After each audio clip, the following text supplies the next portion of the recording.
The girl who couldn't even reach the faucet when washing her face was actually a seasoned office worker. Because of her petite figure, Futaba wore business attire every day, then tied her hair into a neat high ponytail, all just to make herself look more mature. Once everything was ready, she headed out to work full of energy. Every time Futaba sensed the mature aura of her coworkers on the way, her eyes revealed an envy she couldn't hide. Futaba worked at a highly motivated company. Her coworkers got along well. Whenever she showed up, everyone greeted her warmly, especially this tall senior named Harumi. Every time he greeted Futaba, he always startled her.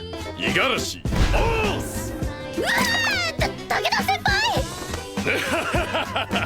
Whenever Futaba completed a task excellently, Harumi would always reach out his large hand to pat her head.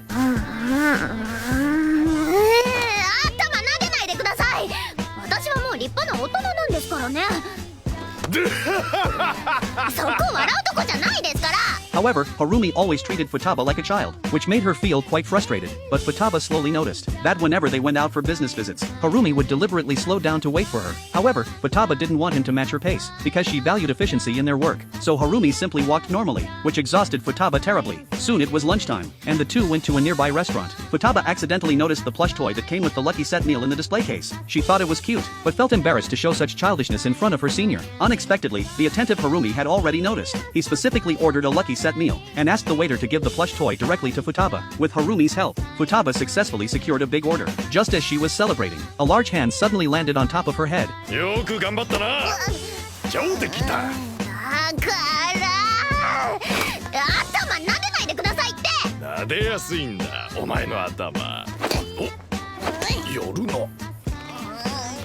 While the two were stuck in an awkward moment, their co-worker Suda happened to pass by and saw the scene, so the three of them took the subway home together. Futaba was exhausted after a full day of work, and unknowingly fell asleep leaning on Harumi. The next day, a cute, edited photo appeared in the company's group chat.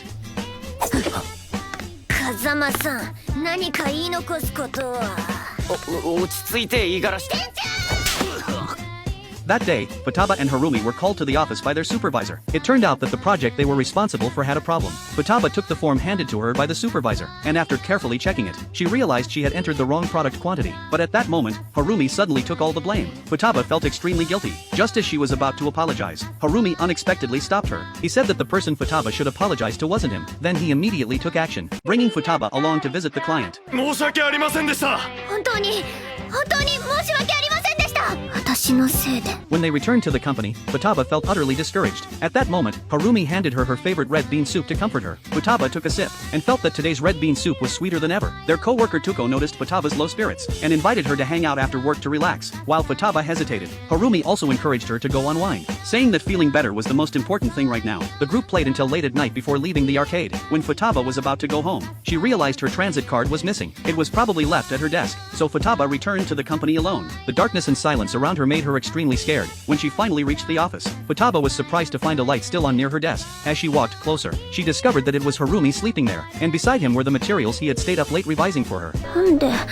なんでこんな後輩に優しくするんですか? The next morning, Harumi woke up to find a bottle of green tea on the desk, bought by Futaba. It seemed she had discovered he stayed up late helping her revise the proposal. At that moment, a small note fell. It said that once the proposal was completed, she would treat Harumi to a meal. Futaba regained her energetic self, and threw herself wholeheartedly into work. After several days of effort revising the proposal, she finally regained the client's trust. That day, Futaba formally apologized to Harumi for her previous mistake. Harumi patted her head as usual, and smiled, saying it was fine. This time, Futaba didn't resist at all. After finishing all their work, Futaba invited Harumi to eat udon together. Before the food arrived, Futaba ordered a few bottles of alcohol. After finishing one glass, she quickly felt dizzy. Futaba thought about how Harumi had always taken extra care of her, and figured there must be a reason. She wanted to ask, but felt too timid, so she took another big gulp of alcohol, then finally gathered the courage to ask. 先輩って絶対私のこと好きですよね。ああ、もちろん好きだぞ。 His straightforward admission left Futaba stunned. Then Harumi added that if he ever got married and had children, having a daughter like her would be wonderful. 奥さんじゃダメなんすか? The next day, when Futaba sobered up, she deeply regretted it. She apologized for what she said the night before, but Harumi said he knew she was confused at the time, so he wouldn't take it to heart. Hearing that, Futaba felt less embarrassed, but as they spent more time together, Futaba realized she cared more and more about Harumi's opinion of her. That day, while Futaba was drinking soy milk, her eyes drifted toward Tuko's voluptuous figure. Unwilling to accept it, she leaned over and asked if there were any secrets to getting bigger. 双葉ちゃんは今のままが一番可愛いよ。そうじゃなくて、胸の大きい人にはわからないですよ。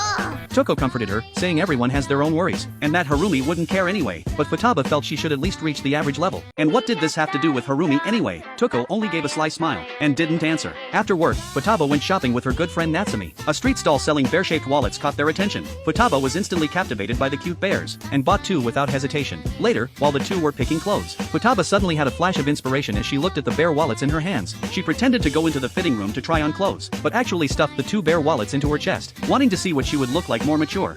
試着終わったあらかわいい Natsumi could tell Futaba had someone she liked, but Futaba strongly denied it. After saying goodbye to her friend, Futaba boarded the subway home and suddenly realized she forgot to take the bear wallets out. She could only pray she wouldn't run into anyone she knew, but unexpectedly, at the next stop, Harumi and Suta boarded the train. At that moment, the train jolted, and Futaba lost her balance and bumped right into Harumi. She could only turn around awkwardly.